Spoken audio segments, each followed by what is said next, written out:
Jaime Munguia. He had some issues with Jimmy Kelly for a while, and when this fight was announced, I remember it was a letdown from the possible Jamal Charlo fight everybody wanted to see at the top of middleweight. Munguia is a guy who already fits in nicely at middleweight at the top, being that just moving into middleweight, he already fits in at the top,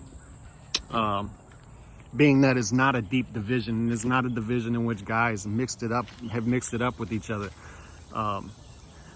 So Munguia already fits there, just having a name and being a guy who can, just off of applying pressure and being an offensive output fighter, and can punch with both hands, he already fits in nicely at the top of the middleweight division. The issue is when we talked about Jimmy Kelly, we expected Munguia to steamroll Jimmy Kelly, if we're all being honest. He didn't do that. He didn't do that because Jimmy Kelly showed him versatility. He showed him angles, lateral movement, athletic ability, work behind the jab, and gave him a lot of problems in the first 4 rounds.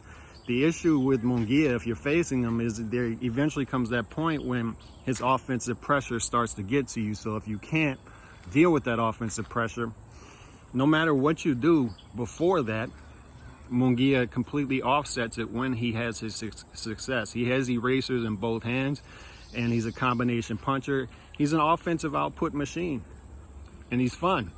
And that's what I keep saying about Munguia. Like, it doesn't matter if he loses, and that's why I want to see Top Rank move him up already after 40 fights. And I like the fact that they're at least keeping him active in these fights, fighting him every couple months, getting him highlight reel KOs, staying in front of people. But it's time to step him up, and the reason you want to step him up is because his fan base will be forgiving, because he's an entertaining fighter. No matter if he loses, he could rack up 4, 5, 6 losses and still attract a big audience for every fight. He's one of those type of fighters because he's an offensive output machine. His fan base will be forgiving if he loses. He'll always be in fun fights. Win or lose, he's going to be in fun fights. It's what his style brings to the table. So I want to see them step him up. I would love to see how a Munguia versus Charlo fight would play out, because both guys have assets that could give the other guy issues. I could see Charlo outboxing Munguia for a while, landing big right hands. But if Munguia does what I think he would in that fight and walk through those shots, I think Munguia would then give Charlo issues with the combination punching, the offensive output, staying on his front foot, and applying pressure to Charlo, and giving Charlo a lot of issues in the second half of their fight. And this is what I'm talking about. The top of the middleweight division is all of these guys have assets that could give other guys issues. None of these guys are super extra special. So you can see any of them losing to anybody else. Janibek, likely the most dangerous guy at the top of middleweight right now, but everybody else has vulnerabilities.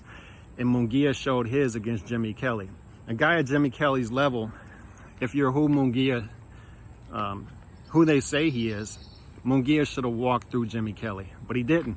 So it shows that Munguia's ceiling isn't super high. But once again, that doesn't necessarily matter when it comes to Munguia, because all we're looking for is entertainment. Him being in exciting fights, and he always will be. He always will be. He'll always be a fun fighter. He'll always have that. He'll always be a guy who's hittable, who's going to walk into shots, but after he walks into those shots, he's going to deliver even bigger shots. So I like Munguia overall, but I'm interested to see how good he really is. He showed vulnerabilities here. He showed a lower ceiling, but it's time to step him up. It's time to step Munguia up. God bless.